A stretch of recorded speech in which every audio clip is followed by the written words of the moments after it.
नमस्कार साथियों, स्वागत है आपका बीएमजे एकेडमी में। एंशिएंट हिस्ट्री की ऑब्जेक्टिव क्वेश्चन आंसर सीरीज के पिछले वीडियो में हमने मौर्योत्तर काल के प्रश्नों को देखा था। आज के इस वीडियो में हम मौर्योत्तर काल के ही कुछ और प्रश्नों को देखते हैं। यदि आपने इसका पिछला वीडियो नहीं देखा है तो उसे भी अवश्य देख लें, उसका लिंक डिस्क्रिप्शन में आपको मिल जाएगा। और साथ ही मौर्योत्तर काल से जुड़े सभी प्रमुख तथ्यों का वीडियो लिंक भी आपको डिस्क्रिप्शन में मिल जाएगा। यदि आपने उस वीडियो को भी नहीं देखा है तो उसे भी अवश्य देख लें। तो आइए दोस्तों, आज का वीडियो शुरू करते हैं। प्राचीन भारत में निम्न में से किसने नियमित रूप से सोने के सिक्के चलवाए? सर्वप्रथम सोने के सिक्के हिंद यूनानियों के द्वारा ही चलाए गए थे। इन्होंने अपने सिक्कों पर राजा का नाम और तिथि का भी विवरण दिया था, जिससे कि हिंद यूनानी शासकों के काल की निश्चित जानकारी मिलती है। परंतु प्रश्न में पूछा जा रहा है कि नियमित रूप से सोने के सिक्के किसने चलवाए, तो इसका उत्तर हो जाएगा कुषाण शासक। कुषाण शासकों ने काफी मात्रा में सोने के सिक्के जारी करवाए। और साथ ही अगर प्रश्न पूछा जाए कि सबसे शुद्ध सोने के सिक्के किसने जारी करवाए, तो इसका उत्तर भी कुषाण शासक होगा।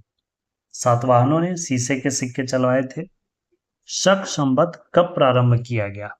कुषाण वंश के शासक कनिष्क शासक बनने के उपलक्ष्य में 78 ईस्वी में शक संवत की शुरुआत की। भारत का राष्ट्रीय पंचांग शक संवत ही है। अश्वघोष किसके समकालीन थे? चतुर्थ बौद्ध संगति कुषाण शासक कनिष्क के शासनकाल में हुआ था, जिसकी अध्यक्षता वासुमित्र ने की थी तथा उपाध्यक्ष अश्वघोष थे।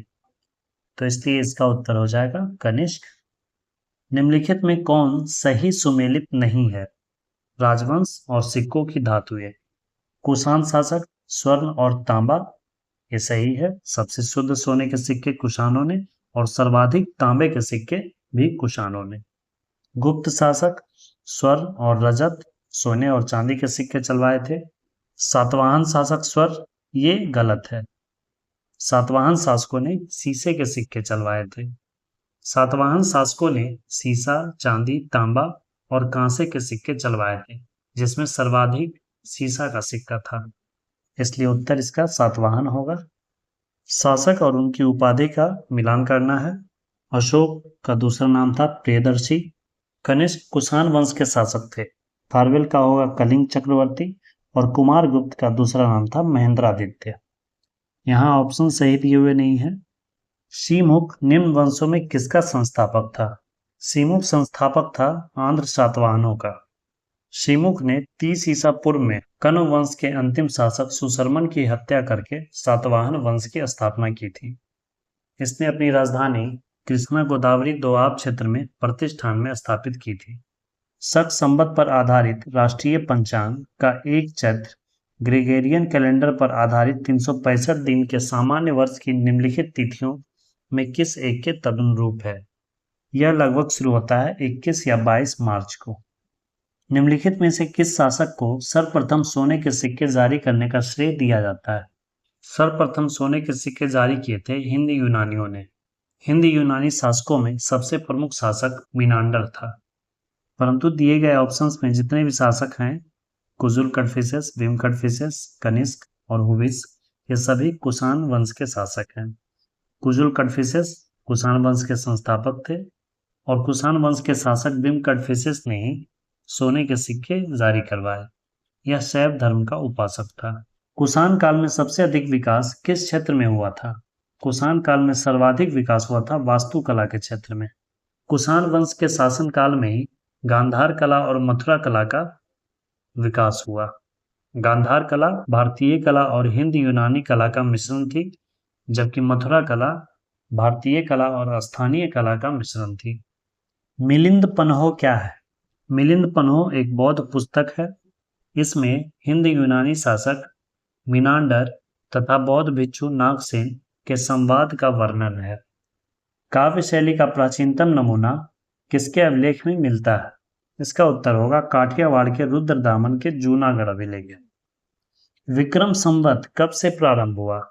58 ईसा पूर्व में उज्जैन के एक स्थानीय शासक ने शकों को पराजित कर दिया और विक्रमादित्य की उपाधि दी, और उसी समय से विक्रम संवत प्रारंभ किया गया। इसका उत्तर होगा 58 ईसा पूर्व। कहीं कहीं आपको 57 भी लिखा हुआ मिलेगा। निम्नलिखित में से कौन सा शासक वर्ण व्यवस्था का रक्षक कहा जाता है? वर्ण व्यवस्था का रक्षक कहा जाता है पुष्यमित्र शुंग को। पुष्यमित्र शुंग के शासनकाल को ही वैष्णव धर्म के पुनरुत्थान का काल माना जाता है। मनुस्मृति की रचना भी शुंग वंश के काल में हुई थी। कुषाण शासक कनिष्क का राज्याभिषेक कब हुआ? कनिष्क का राज्याभिषेक हुआ था 78 ईस्वी में, और उसी के उपलक्ष्य में उसने शक संवत की शुरुआत की थी। इसलिए शक संवत 78 ईस्वी से माना जाता है और विक्रम संवत माना जाता है 58 ईसा पूर्व से। शुंग वंश के बाद किस वंश ने भारत पर राज किया? शुंग वंश के बाद कण्व वंश का शासन आया। 75 ईसा पूर्व में शुंग वंश के अंतिम शासक देवभूति की हत्या उसके ही एक दरबारी वासुदेव ने की और कण्व वंश की स्थापना की। विक्रम संवत एवं शक संवत में कितने वर्ष का अंतर है? शक संवत 78 ईस्वी से शुरू हुआ और विक्रम संवत 57 या 58 ईसा पूर्व से शुरू हुआ, तो इन दोनों के बीच का डिफरेंस है 135 वर्षों का। किस अभिलेख में रुद्रदामन प्रथम की विभिन्न उपलब्धियां वर्णित हैं? रुद्रदामन शक शासक था। इसकी उपलब्धियों का वर्णन जूनागढ़ अभिलेख में मिलता है।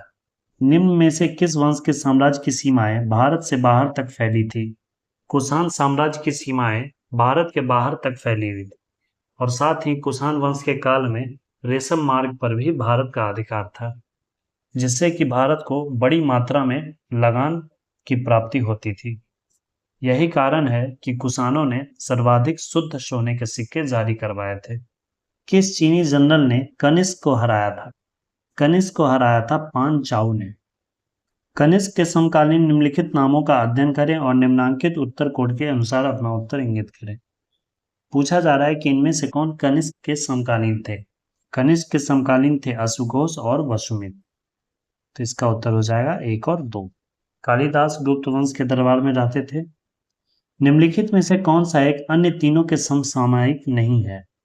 बिंबिसार, गौतम बुद्ध और प्रसेनजित ये तीनों समकालीन थे, जबकि मिलिंद जो कि हिंद यूनानी शासक था वह इन तीनों के बाद के काल का है।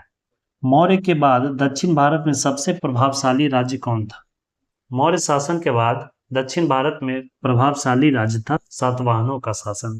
सातवाहन वंश के सबसे प्रतापी राजा गौतमीपुत्र सातकर्णी थे। बुद्ध का किसके सिक्कों पर अंकन हुआ है? कनिष्क ने अपने सिक्कों पर भगवान बुद्ध का अंकन किया था। बाल विवाह की प्रथा आरंभ कब हुई? बाल विवाह कुप्रथा का आरंभ कुषाण काल में ही हुआ था। प्राचीन काल के भारत पर आक्रमणों के संबंध में कौन सा सही कालानुक्रम है? ए सही है हिंद यूनानी, उसके बाद शक, फिर पहलव और फिर कुषाण। निम्नलिखित में से कौन सा कनिष्क प्रथम के दरबार में नहीं गया था? इसका उत्तर होगा विशाख तक। निम्नलिखित राजवंशों पर विचार कीजिए। इन राजवंशों का सही कालक्रम क्या है?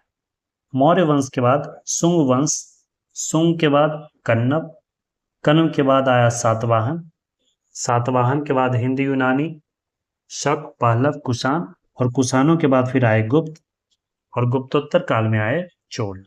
इस तरह इसका उत्तर ऑप्शन डी होगा। निम्नलिखित में से कौन सा एक कनिष्क के दरबार से संबद्ध नहीं था? इसका उत्तर पतंजलि होगा। पतंजलि पुष्यमित्र शुंग के दरबार में रहते थे। दोस्तों ये थे मौर्योत्तर काल से संबंधित सभी महत्वपूर्ण प्रश्न। वीडियो को अंत तक देखने के लिए धन्यवाद दोस्तों। जय हिंद, वंदे मातरम।